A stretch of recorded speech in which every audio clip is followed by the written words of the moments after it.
next, I have the honor to give the floor to Her Excellency Ms. Thorgerður Katrín Gunnarsdóttir, Minister of Foreign Affairs of Iceland. Excellency, you have the floor.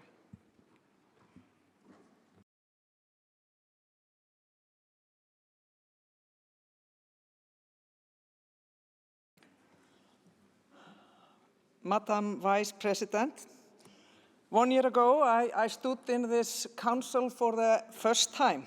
Iceland had just taken its seat on the Human Rights Council, and I dared to be hopeful that when I returned, I would speak of a year that turned to a path of peace and progress.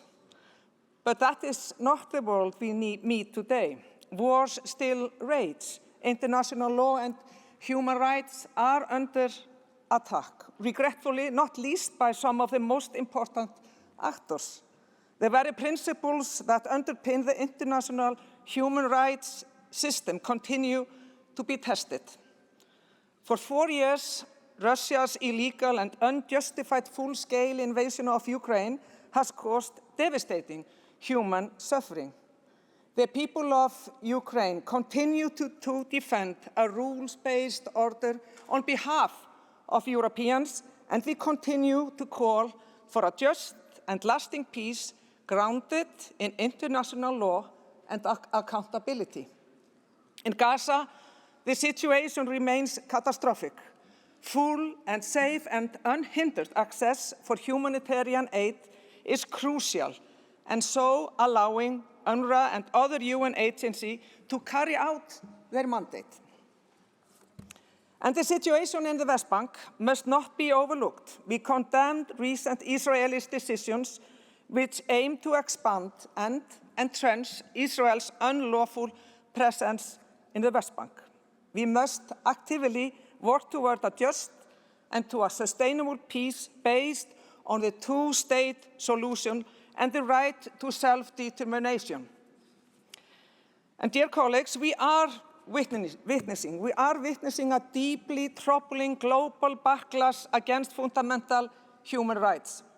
In the past 3 years alone, 5 countries have passed laws criminalizing consensual same-sex relations. Basic rights such as access to safe abortion and freedom of expression are under pressure.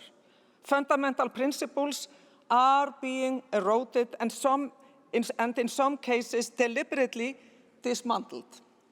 This is not happening in isolation. It is a part of a wider erosion of democracy, of human dignity, and the rules-based international order. For a small state like Iceland, whose security and prosperity depend on these values, this is not an abstract concern. It is existential. And Madam Vice President, accountability is not optional. It's not optional. It is foundational because impunity fuels further abuse.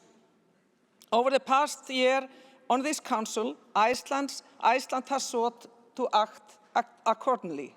We led the call for a special session on the Islamic Republic of Iran. We called for the establishment of an independent investigate mechanism for human rights violation in Afghanistan, and we welcomed the Council's resolution on human rights violation in El Fasher in Sudan. At home, we continue to strengthen our human rights framework. Even though Iceland ranks among the highest in the world in equality, we are not immune to a backlash. It is vital that every country stands ready to examine itself, and we are looking forward to participating in the Universal Periodic Review next year. And Iceland will continue to stand for universality and indivisibility of human rights. We support the Global Alliance for Human Rights set in motion this morning by the High Commissioner. And we will keep using our membership of the Council to advance protection and promotion of human rights for all. Dear colleagues, I have just returned from Japan from this wonderful country where I visited Nagasaki. Being there, one cannot escape the weight of history. We must never forget what happens when humanity fails to defend its own values. Human rights are the building blocks of peace, and it is our duty to build a world of peace. My sincere hope is that when I stand here next year, we really have turned to the path of peace and progress. Let us stand united to make the world tomorrow more human, more safe, and more just than the world today. Thank you so much.